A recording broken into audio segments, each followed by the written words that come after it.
Excuse me, Mr. McMahon. I'm sorry to bother you, sir. But the numbers, they're just so low. We need to do something super creative on Raw tonight. Nonsense! That's too much effort! Just throw some weird matches together and call it! We'll call it Raw in your face! Okay.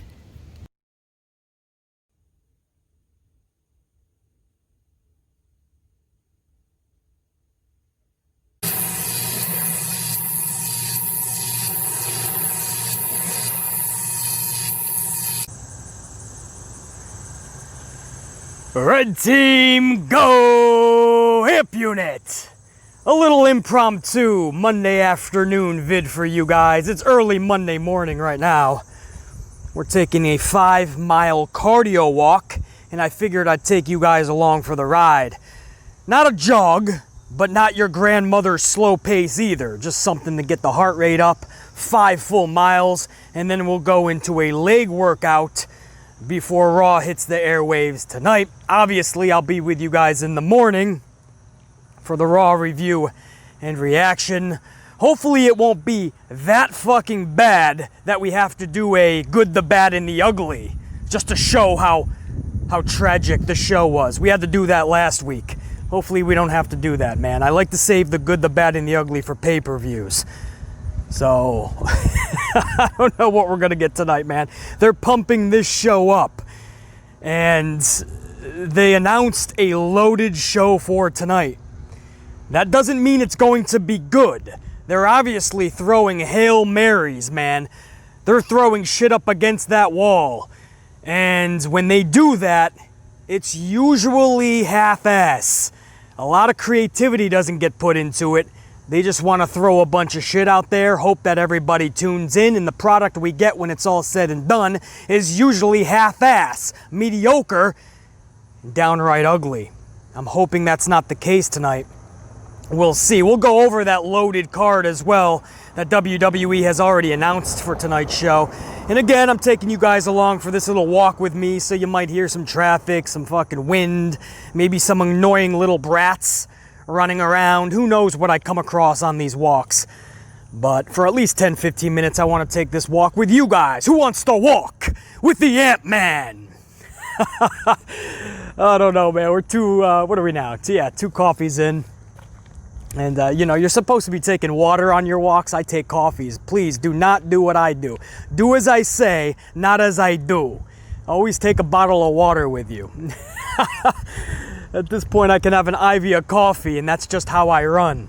If I was a car, I would run on, literally, coffee beans. Anyway, before I get into Raw, guys, my mind's all over the place. A couple of things, man, a couple of conversation points. And again, I hope the wind's not too bad, man, in picking up on the mic, but a couple of conversation points I just want to touch up on to get your guys' response, man.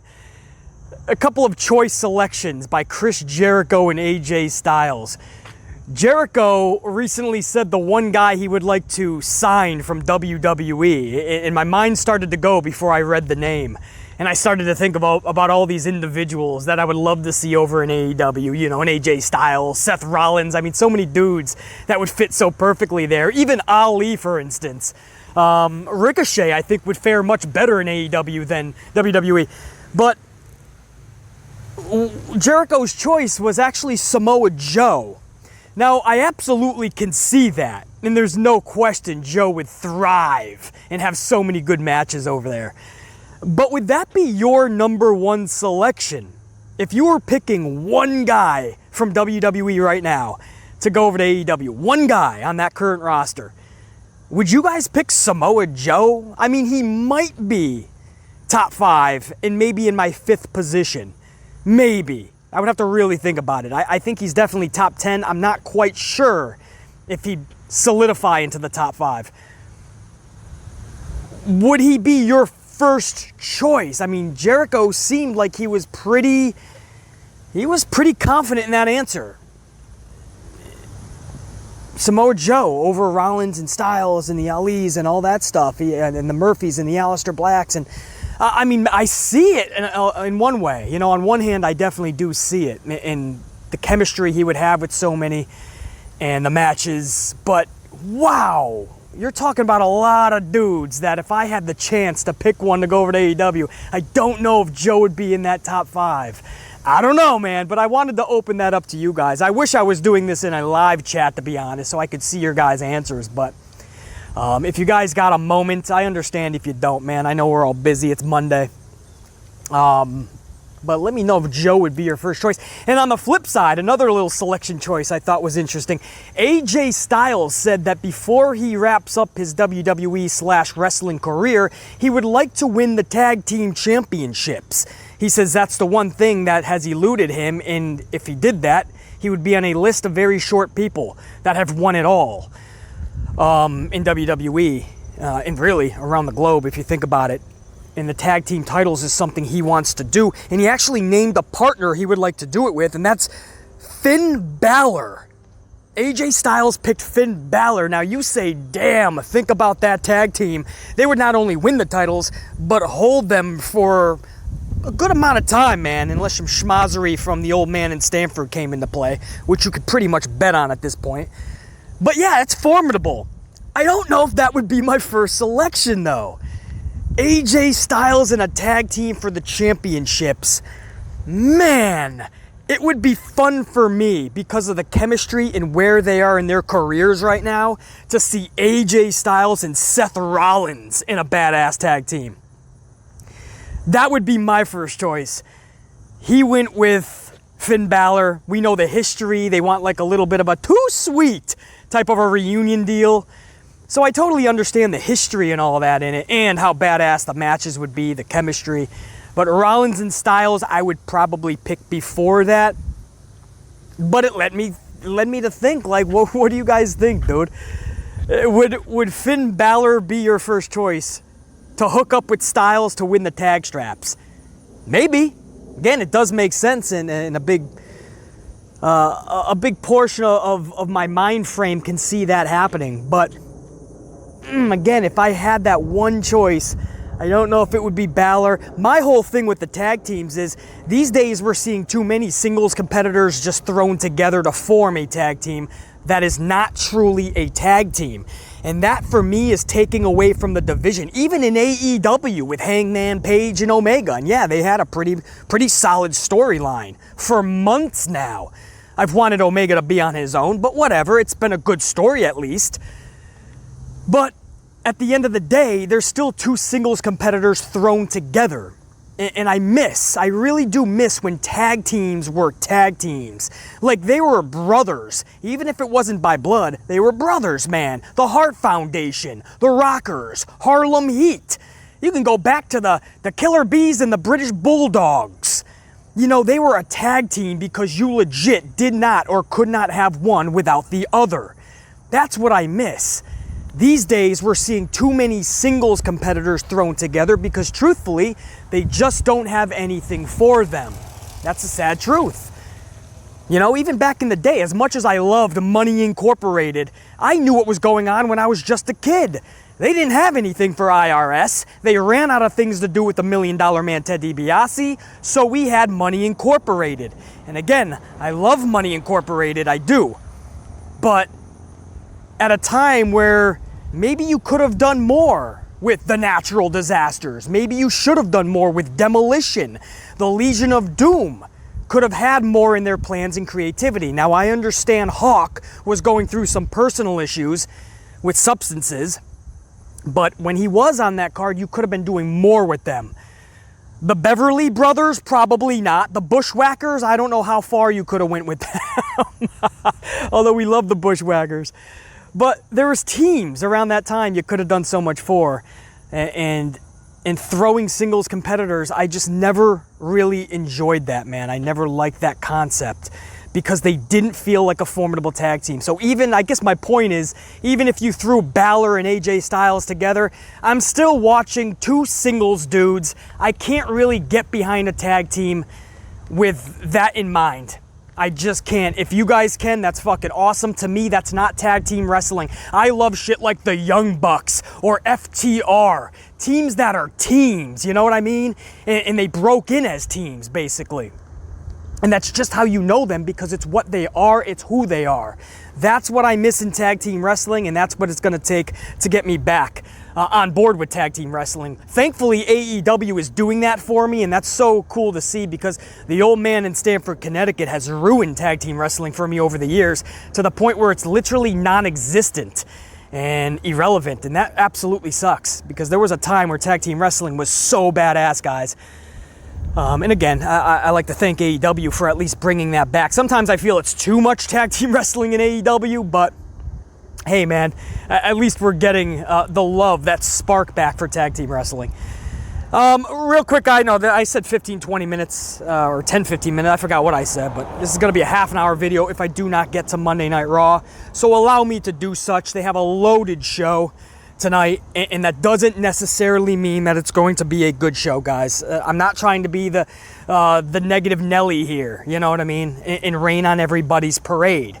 You know, they're throwing matches out there and everyone's like, wow, this could be a good show. Not so fast, man. I don't want you guys to get your expectations out there and hopes too high, and then when the show goes off the air, you're like, what the fuck did we just witness? We know McMahon will do that, and he's done it time and time again to showcase that. But what they have tonight, guys, first and foremost, they have a champions versus champions match. SmackDown tag strap holders, Cesaro and Shinsuke Nakamura taking on tag strap holders. And by the way, that goes along with what I just said, right? Those are two singles dudes who they had nothing for, so they threw them in a tag team, and now they're champions. And again, I just can't get behind that philosophy. But Cesaro and Shinsuke, who are SmackDown tag champions, they're going to show up on Raw tonight, and they're going to take on the Raw tag team champions, the Street Profits. At least they are a tag team. I don't really care about Doughboy, but Montez Ford is absolutely phenomenal in everything he does. Even choosing his girlfriend, fiance, wife, whatever she is, but even choosing her, Bianca Belair, who is absolutely beautiful, badass, and a brilliant talent. So Montez Ford can do no wrong. Again, Doughboy's a little bit cringeworthy, but at least the Street Profits are a tag team. And at least they're getting away from Garza and Andrade for just a damn second. So you have the tag strap holders for Raw taking on the tag strap holders for SmackDown. Hold on, guys. We got some loud dump trucks coming now, man. Here we go. Construction. Let them pass first. Or do they want to just stop right in front of me?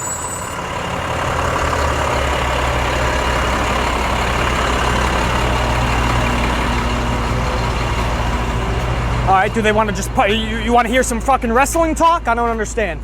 This motherfucker parks in front of me like he's gonna fucking do something or he wants to hear something. I'll whoop your fucking ass or I'll fucking spit some truth wrestling-wise for you. Which is it? Sorry guys, I had to flip out on some people just now. Apparently some dudes have to do some work on a nearby school. And that's cool, man. You know, I never like to get in the way of anybody doing their work, and I just ask for the same respect. So these three big trucks pulled over on the side of the road. A couple of trucks pulled way up the road, so it was away from me. They clearly could see that I'm speaking into a device, right? I mean, for all they know, I could be speaking on FaceTime to somebody in Germany or someone in Europe, over in Asia. You know, I could be FaceTiming somebody. Or maybe I'm talking to thousands of people, which I am.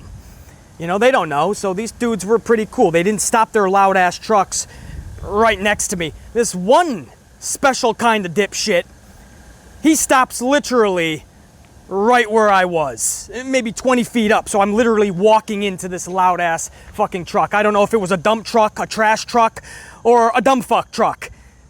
I'm willing to bet it was option 3, the dumb fuck truck. But whatever truck it was, man, this thing was loud as fuck. And I'm like, do you just love talking wrestling, and you came across the Ant-Man and you had to stop there, or were you just being a fucking idiot? I chose to think, as I always do, that it's option 2, you just want to be a fucking idiot, which you came to the right fucking place, because now you're stepping to the Ant-Man. So I had to stop the vid for a second and make sure that we had a lesson in respect, because it comes down to respect, guys. There's a lot of laws and rules in life. No matter what country you're in, there's laws and rules, some more extreme than others. Some feel it's good to have those laws and rules, others not so much. It's in the eye of the beholder. But the one thing we can all agree on is respect, right? When you have common sense, when you have logic, when you mix those two things together, and decency, then you come up with something called respect, right? It could be something as little as if somebody is paying for a coffee in Starbucks or a local coffee shop, or they're in the convenience store buying a lottery ticket, who knows? But you give them room to make their purchase. Slip in their credit card so you're not breathing down their neck, easily taking their information. There's people that do that in this world. You should be able to pay for a product, slip in your credit card without somebody within elbow's reach of you. Give people space. Even when there's not a pandemic in the world, give people space. Because if you're behind me and I'm ordering a coffee and you're right next to me as I slip my credit card in, you're getting an elbow to the fucking gut. If you got an issue with that, I'll meet you outside and I'm gonna snap your neck accordingly. There's no ifs, there's no ands, there's no buts. I ain't afraid to go back to snap a human being that deserves it in half. Trust me. So, I try to be respectful to everybody. It's something simple as that. Or if you see somebody talking to somebody on a device, don't park your loud ass dumb fuck truck right next to that person, because again, you didn't need to park there. The dudes he was with parked way up the road, so I had a chance to go around them or another way so I could hear myself think. No, some people just don't have that type of respect. They see me and they just say, fuck it. He'll find another way. He'll be drowned out for a second. Who cares if he's FaceTiming a long-lost relative a couple of continents away? Who cares if he's talking to thousands of people? Oh well, I'm parking right here. No, motherfucker, because I'll park my foot up your ass. How's that? I'll park your face into the concrete. Wham! In a blink of an eye. Snap of a finger. Drop of a dime. Anyway, I didn't mean for things to get amplified there, guys. Let's get back. Now it's going to be over 20 minutes. That was just something. It's never a dull moment when you're in the life of B.C. Amplified. Because this is the stupidity that I come across every day, but my mind works differently. While the normal human being can let shit go, I'm going to put people in their place. Non-stop, one after the other, you will learn a lesson or we will deal with that problem immediately. Where was I? Street Profits and Cesaro and Shinsuke for the tag team. No, there's no tag. What am I? It's just champions versus champions, guys. And this is what I mean. They announced this big match, but is it really a big match? You just have a weird, I mean, at least build it a little bit to Clash of Champions, maybe. I mean, the event is literally called Clash of Champions. Maybe, here's a crazy concept, maybe you want to clash champions together. I mean, I know it's an insane thought process that I am engaging into. But maybe if it's called Clash of Champions, you take a couple of champions and you have them clash. Nope. Let's just give this away on Monday Night Raw. Like, we really need to fucking see this match anyway. Is this any better than Garza and Andrade versus Street Pro? I don't know. I'm not saying we might not see some good wrestling. That's awesome. Is my care level gonna be there? It's not right now. They're gonna have to do something to make me give a shit about this match while it's happening, and post-match to make me say, hey, that was pretty damn good, and what stemmed from it makes sense. Are they gonna be able to do all of this? I highly doubt it. And then they're putting out there Seth Rollins taking on Dominik in a steel cage match. You say, hey, BC, pretty cool, right? Cage match. Dominik's gonna do some fun shit. Well, I hope so, because the truth is, Dominik and Seth Rollins have faced each other, 6-man tags, tag team matches, one-on-one, a dozen times. Ish. I may be exaggerating, but that's a tough maybe. Because I'm telling you right now, I have seen these two in that ring so many times in the last 2 months, guys, that, you know, a common fan who's just flicking the channels every now and again over the course of a month, or people that really don't care what they just witnessed a week ago or a month ago. They're just literally 1 week to the next, their memory does not serve them well at all. Those people are going to be fine with it. For somebody like the Ant-Man, who actually knows what I am watching and remembers what I watched previous, I'm going to be seeing the same two people doing all the same shit. Okay, they're in a cage now, so maybe Dominik does a different dive or two. Maybe he dives off the cage. Hey, pretty fun. Maybe we're going to see 16 heads into the cage scenarios. You know, somebody's going to throw somebody's other head into a cage. Wow! Riveting television. Aside from that, the other 95% of this match will be everything we've already seen between Rollins and Mysterio, because we've seen them 12 times in 2 months. And this is what I mean. We might see some good shit. Awesome! Are we going to care? And when it's done, what have we set up for the future? When you do rematch after rematch after rematch, you really are saying you don't care about the future.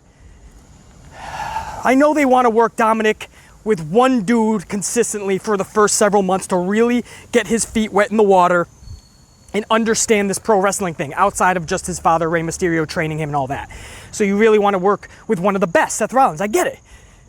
But if you just keep throwing them in there with every style of match you could think of, from street fights to cage matches to who knows what's next, a ladder match with a kendo stick on the line, who knows?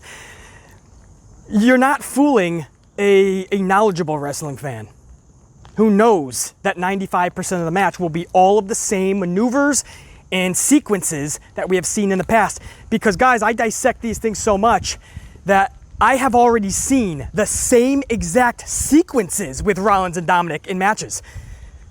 That's what I mean. When you start to understand that in a sequence, guys, is several moves together, one after the other. When you start to see the same sequences, not just the same moves, that's when you know there's an issue. So people are pumped with that. I hope it goes off without a hitch. I hope it's fun. I hope it's exciting, and I hope it leads to something awesome. I have my reservations. I am not holding out any hope for this match.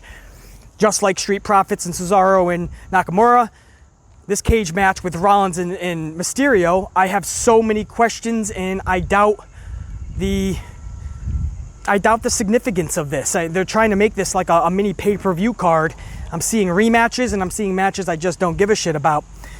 They also have, who else they have, guys? Keith Lee versus Drew McIntyre. So Lee versus McIntyre, I mean, this is something you could have built up in the future for a pay-per-view main event. This is something huge where Lee was just talking about how he was pissed off that Drew McIntyre interfered in last week's match with Randy Orton. This could lead to two friends kind of imploding down the line. We saw that with Ultimate Warrior Hulk Hogan WrestleMania 6. It can work. Two faces, nobody has to turn heel. Keith Lee and Drew McIntyre, again, down the road, but it can be done. I don't necessarily need to see Keith Lee in a title picture, but, I mean, you've already booked him into that corner. Not saying you booked him tragically. I mean, he stood up to one of the biggest prison inmates, slapped him in the face, basically, and then beat him 7 minutes at SummerSlam. So you booked him good, but you booked him in a way where he's just having rematches with Orton left and right, and then you throw in this little curveball where he's now upset with McIntyre. Okay, well, let's go with that then. So you're telling me all of that was just to have a match tonight on Raw? All right, I'll go with it. Again, you better come up with something that is fun, entertaining, engaging, and sets up something pretty awesome for everybody involved for the future. Otherwise, you're just giving big matches away with no fucking reasoning, other than you're trying to pull in any speck of an extra dot of a rating. Just give me that 0.1 more, that 0.2, and you're willing to give the farm away just to get that. I don't know, man. It seems to me like these Hail Marys are going one after the other. You don't see in a football game a quarterback throwing 5-6 Hail Marys in a row at a time. A Hail Mary is saved for certain situations. The past several weeks, I've been seeing one Hail Mary after the other. Eventually, if you throw enough Hail Marys, you're going to have a completion in the end zone. I understand, but most Hail Marys are incomplete. Most Hail Marys fail. Do that what you will with that information and that analogy. There was something else as well, guys, along with those three matches. Oh, I believe it was Asuka versus Mickie James. This is another match that should have been at a pay-per-view, even Clash of Champions. Sure, a champion isn't clashing with a champion, but you could have and should have that match for the pay-per-view. There's no reason for not to. There's zero reason that you don't remember what happened at NXT Toronto TakeOver with Asuka versus Mickie. And You remember how awesome that match was, and you have a chance to do that on the main roster with a pay-per-view coming up, and you know you have nobody for Asuka, and instead you choose to do that on Monday Night Raw. You could have had James and Asuka, and instead they're going to do something probably foolish, like from what I'm hearing, Asuka versus Natty Neidhart. Because if you guys saw my video, an impromptu video just a couple of days ago, that's the final word that we're hearing. Not final, I shouldn't say that. That's the word as of now that we're hearing. McMahon wants to go with Natty versus Mickie James at Clash of Champions in a couple of Sundays. Now, I said in that vid, and I'll say it again right now, they have time to change this. Listen to the fans. Nobody wants to see Natty versus Asuka at a pay-per-view for the title. Nobody. So come up with a schmaz finish tonight, and let's go with James versus Asuka at the pay-per-view. I don't care how you get to that tonight. You backed yourself into a corner, you put yourself in a pickle. That's your problem to resolve. But you got to fix that shit, and we have to have Mickie James taking on Asuka at the pay-per-view because that's just good shit. We know it's a good match. You give him 3 or 4 extra minutes, and you let him tear the roof off of the Thunderdome. Which, by the way, you better lower the microphone of the Thunderdome because it's just static. That's all it is. One of you guys said it the best possible way. I just said it was just noise, not even crowd noise. Somebody said static, and that's exactly what it is. It is pure, sheer static. And they're drowning out the superstars cutting a promo. And they're drowning out commentary for fucking static noise. Fake, atrocious, cringe-inducing, nauseating noise from the Thunderdome, and it's so ear-piercing and ear-raking. It's honestly, the best word I can use is it makes me nauseous. So this Thunderdome, the production of it has to be fucking rectified. Switch up the noise, pump up the microphones of the superstars and the commentators, lower the volume of this fucking stupid Thunderdome. Now, all of that said, Asuka, come up with a way to have her defend against Mickie James at Clash. I don't care what happens tonight in their match. Fix that shit. So you have all of this. Maybe there's even another match I fucking missed, but it is a loaded show that they're announcing. Is that what we actually get? Does Raw go off the air and we say, wow, this was like a mini pay-per-view? Or does Raw go off the air with all these Hail Marys being thrown into the end zone and we are saying the same thing we say every Monday night? Wow, nothing made sense and this show sucked. I don't want to be the negative Nelly. I am seriously hoping that when I talk to you guys in the morning, we have a good show to talk about. And I am in a good mood. I'm 3 coffees in and we're going to talk wrestling, man, and a good damn show. I have my reservations, I have my doubts, but I'm hoping that's the case. I just don't like the fact that they're throwing these type of matches on a Monday Night Raw. I don't see a lot of good coming from this. I just hope it's not so tragic that we have to do the good, the bad, and the ugly. I know you guys would enjoy that, but that means that it was really fucking bad, and I'm trying to prove a point of how ugly it was.